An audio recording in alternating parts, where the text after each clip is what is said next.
પૂછે છે આખા ભગતની પોળમાં 491 વર્ષ પહેલાં અંદર અખા ભગતના ઓરડામાં એ એમનું ઘર છે ત્યાં રહેતા હતા અને જહાંગીરના સમયે જ્યારે મોગલોનું સામ્રાજ્ય ચાલતું હતું એ વખતે ટંકશાળમાં જહાંગીરી નવાબી સિક્કાઓનું છાપકામ થતું હતું. જે કરન્સી આપણે જે મોહર ચાલતી હતી એ વખતે એ છાપકામ એ ટંકશાળના એ ટેલાપુરી હતા. આ અજા પટેલની પોળમાં અંદર ટંકશાળ હતી. હવે અત્યારે જગ્યા તો એક્ઝેક્ટ ખ્યાલ નથી કઈ હતી, પણ આ તો 500 વર્ષ પહેલાની વાત છે. એ વખતે એમના પર સરકારી નોકરી હતી એટલે કાવા દાવા ચાલતા હોય એમના પર આ મૂક્યું કે રૂપાના સિક્કામાં એ ભેળસેળ કરે છે.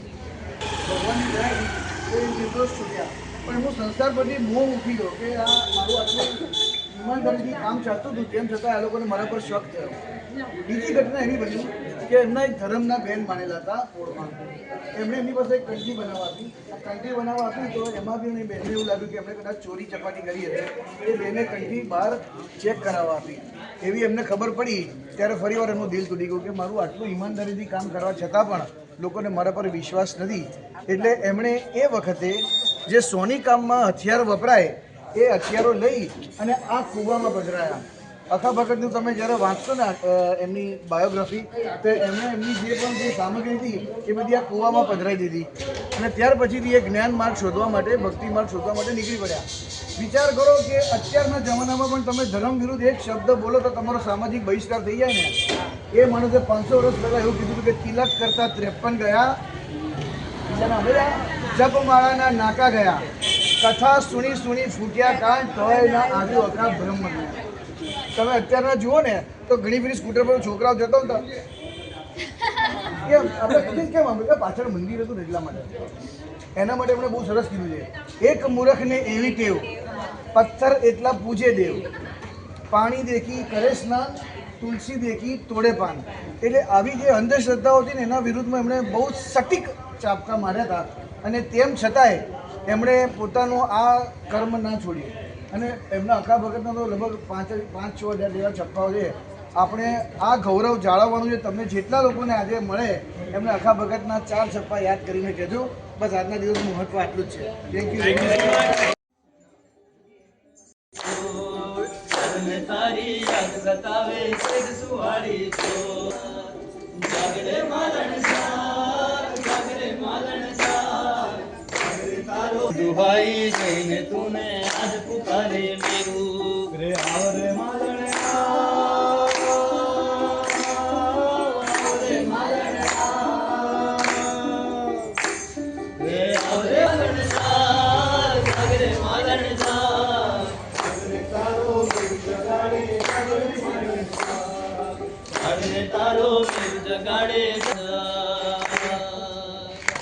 પ્રમુખ મહેશભાઈ સોની અખા ભગત જે બ્રહ્મ કવિ તરીકે એમનું નામ આપવામાં આવ્યું છે. એમને બ્રહ્મ કવિની ઉપાધિ આપવામાં આવી છે. અખો ભગત જેવું કોઈ ભક્ત નહોતું. અખો ભગત સોની હતા.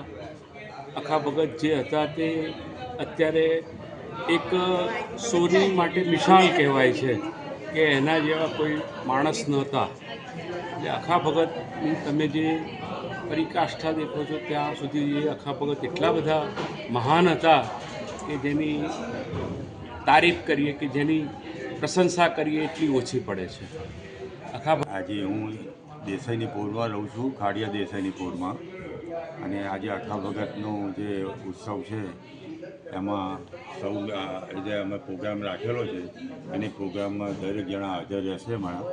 અને अखा भगत ने तो हम लोग आज यहाँ पे अहमदाबाद में घूमते घूमते हम लोग पहुँचे हैं और यहाँ पे बहुत ही फेमस कवि हैं, उनका आज सेलिब्रेशन हो रहा है, उनकी एनिवर्सरी है और इसलिए बहुत अच्छा लग रहा है लोगों से मिलके.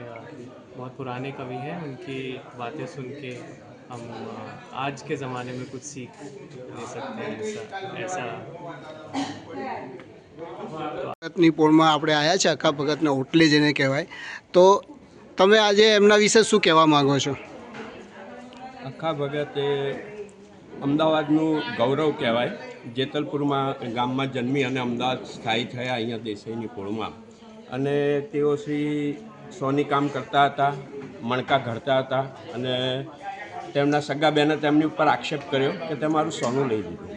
એટલે મારી કંઠી ઘડવા આપી જેમાંથી તે મારું સોનું ઓછું મને આપ્યું છે ને તે લઈ લીધું. ત્યારથી અખા ભગતને વૈરાગ્ય આવી ગયો સંસાર ઉપર કે જો સગી બહેન જ મારી ઉપર આવો આક્ષેપ મૂકે છે. અને ત્યારથી એમને વૈરાગ્યનો એવો પંથ પકડ્યો અને એમાંથી એમના મુખમાંથી જે વાણી વધી જે છપ્પા તરીકે પ્રસિદ્ધ થઈ અને આજે એના ગહન અર્થો સમાજમાં આજે એને વિચારણીય છે કે જો એ લોકો સમજે તો પોતાના જીવનને સંકલિત કરીને એમાંથી ઘણા બધા અર્થો તારવી જ શકાય છે. જેમ કે અંધારે મળ્યા, જેમ તેલમાં કોથરા ભર્યા, ન થઈ ગેસ કે ન થઈ ઘણી, અખો કહે વાત અમે જાણી, આંધળો સસરોને સણગટ વહુ, એમ કથા સાંભળવા ચાલ્યું કહું, કીધું કાંઈ ને સમજ્યું કાંઈ, આંખનું કાજળ ગાલે ઘસ્યું, વાયાને નળિયું ખસ્યું ને તે દેખીને કૂતરું ભસ્યું. એટલે ગહન અર્થવાળા ઘણા બધા છપ્પા, આખી છપ્પાની એમની લેખમાળા છે. પ્રજાએ જો ખરેખર અખાને સન્માન આપવું હોય તો તેના અખાના દરેક છપ્પા વાંચવા જોઈએ, તેના અર્થસભર એની અંદરના જે ગહન જે પેલા વિચારણીય અને ગૂઢ વિચારો છે તે સમજવા જોઈએ. તો એમાંથી ઘણું બધું જાણવા, જોવા અને શીખવા મળશે. આજે એમની અખા ભગતની તિથિ નિમિત્તે અહીંયા સર્વે ભેગા થયા છે તો હું સર્વે લોકોનો આભારી બી છું અને અમદાવાદની જનતાનો આભારી છું. અમદાવાદ મ્યુનિસિપલ કોર્પોરેશન અથવા જે લોકોએ આ મૂર્તિની સ્થાપના કરી છે, આ પોળના રહીશોનો આભારી છું કે તેઓએ હજી એમની જીવનગાથાને જીવંત રાખી.